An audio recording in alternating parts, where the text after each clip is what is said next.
Passons maintenant à l'exercice 4 sur 4 points. Alors, la question 1, f est la fonction linéaire telle que f de 1 égale à 3 et était sa représentation graphique dans un repère orthonormé OIG. A déterminer f de x en fonction de x. Alors, exercice 4, question numéro 1, A. Alors, ici on va déterminer l'expression de f de x en fonction de x. On sait que pour toute fonction linéaire s'écrit sous cette forme, ou bien l'expression de n'importe quelle fonction linéaire s'écrit sous cette forme. AX, tel que A, c'est la pente de la droite représentative de la fonction A. Donc pour déterminer A, on aura besoin d'un point dont on connaît son image. Donc dans les données, on a f de 1 égale à 3. Alors, on peut travailler par ce point-là, f de 1 égale à 3. Alors on a en général, par définition, on a est égal à f de x sur x. Donc je peux travailler par ce point-là pour déterminer la valeur de a. Alors, je mets f de 1 sur 1. L'image de 1 par la fonction f égale à 3 sur 1. Alors a égale à combien? Égale à 3. Donc je peux mettre finalement l'expression finale de f égale à 3x. Donc c'est ça. Alors c'est bon. Je trace, j'encadre la fonction GRI. Alors, B, construire la droite D dans le repère OIG. Alors, je vais maintenant construire ma fonction, bien la droite représentative de ma fonction. Tout d'abord, je dessine un petit tableau à côté. Alors, j'ai ici x, ici f de x. Alors, puisque ma fonction est une fonction linéaire, alors il est obligatoirement passe par l'origine. Donc, j'ai déjà un point connu par lequel passe la droite. Donc, c'est 0, 0. C'est les coordonnées de l'origine. O. Donc, l'autre point, j'ai déjà dans les données de l'exercice, f de 1 est égal à 3. Donc, je peux travailler par ce point-là. Donc, j'ai ici 1, son image, c'est 3. Donc, je vais dessiner mon repère orthonormé. D'accord, donc je vais dessiner quelque chose comme ça. Donc, le repère, c'est très facile à le dessiner.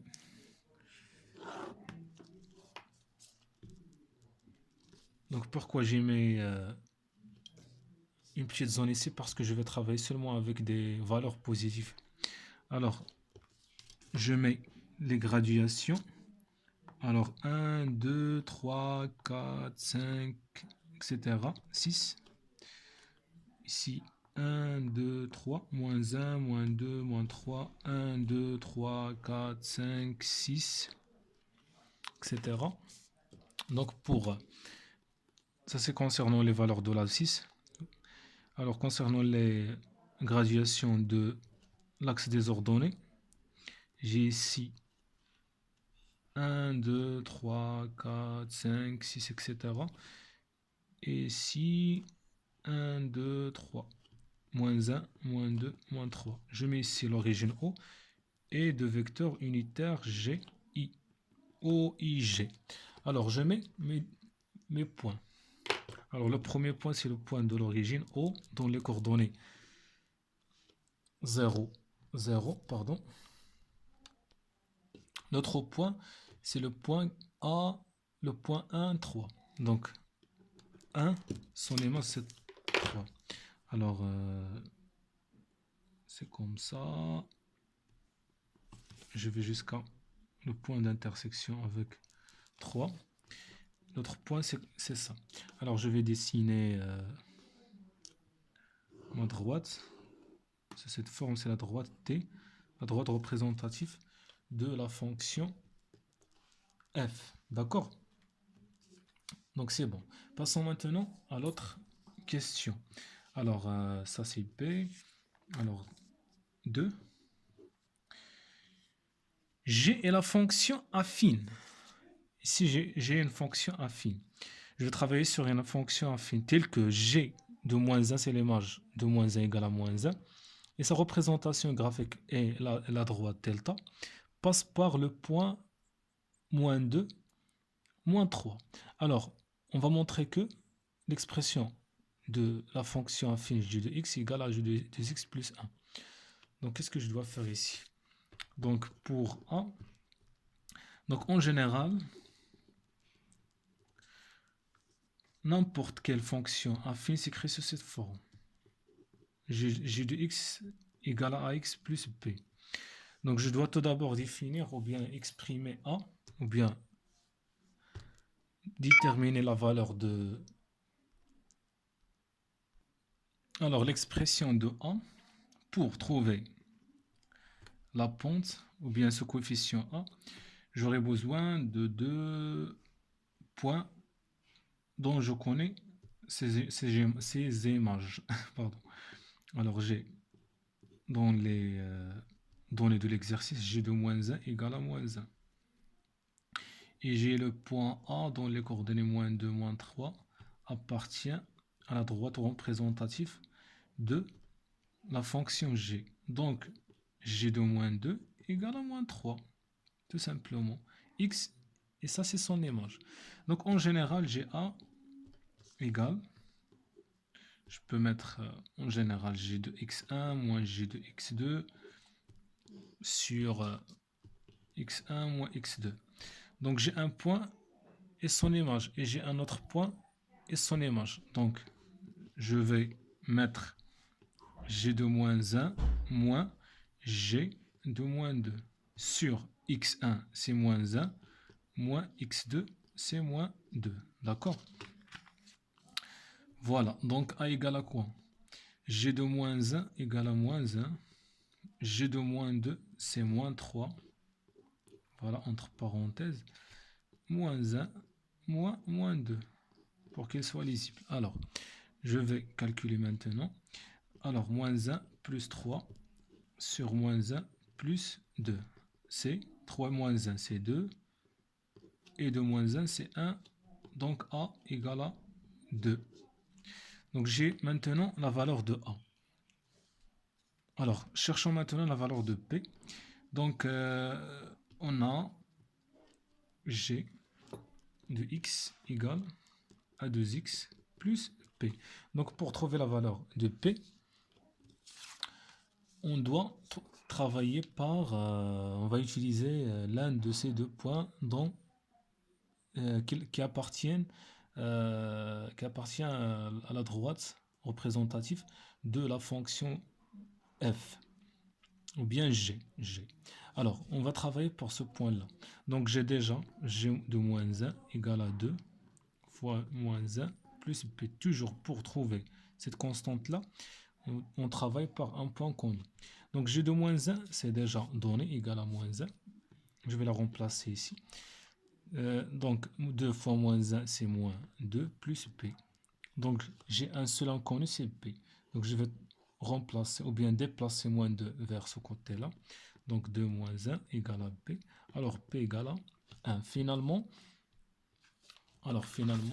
je peux écrire l'expression générale de g. Alors, g de x s'écrit sous cette forme. J'ai trouvé a égale à 2 et p égale à 1. Donc, l'expression finale de ma fonction affine est sous cette forme. Alors, pour p, recopier et compléter le tableau suivant. Donc, je vais tracer mon tableau sous cette forme.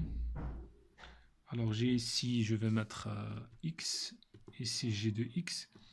J'ai un demi et ici 5. Donc, je vais calculer l'image de 1 demi et je vais calculer l'antécédent de 5 par la fonction g de x égale à 2x plus 1. Donc, alors, regardez bien. Alors, g de x égale à 2x plus 1. Donc, l'image de 1 demi égale à 2 fois 1 demi plus 1. Donc, je vais calculer. Ici, je vais simplifier par 2. Donc, il me reste 1 plus 1, c'est 2.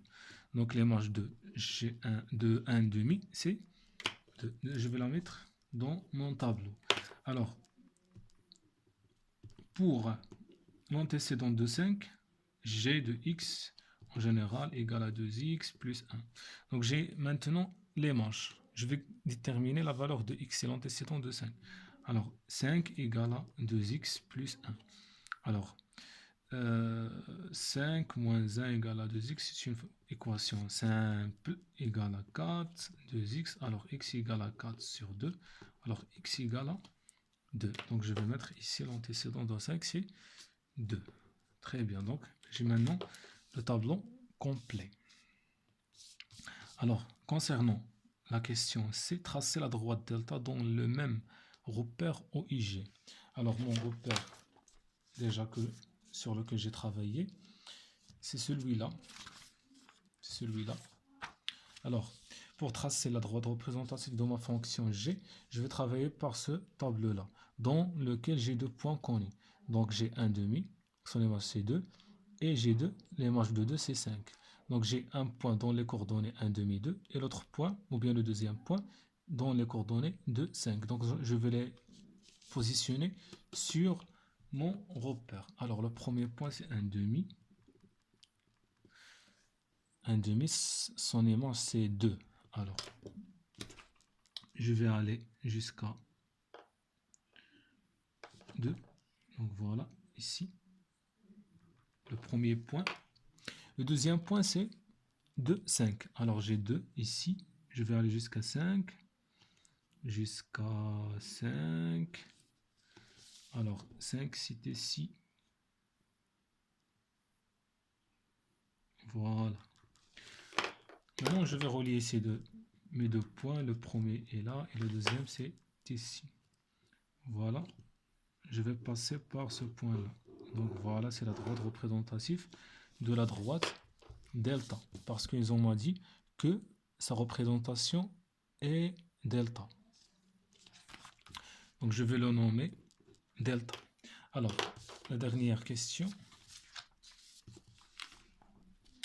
Donc, la dernière question, c'est quoi? Déterminer graphiquement les coordonnées du point d'intersection des droites T et delta. Donc, sur le graphique, qu'est-ce que j'ai ici? J'ai un point d'intersection des deux droites, delta et T. C'est celui-là. Donc, c'est celui-là. C'est la point d'intersection des deux droites. Alors, quelles sont les coordonnées de ce point-là? Donc, ces coordonnées, c'est 1, 3. Donc, je vais écrire C, les coordonnées du point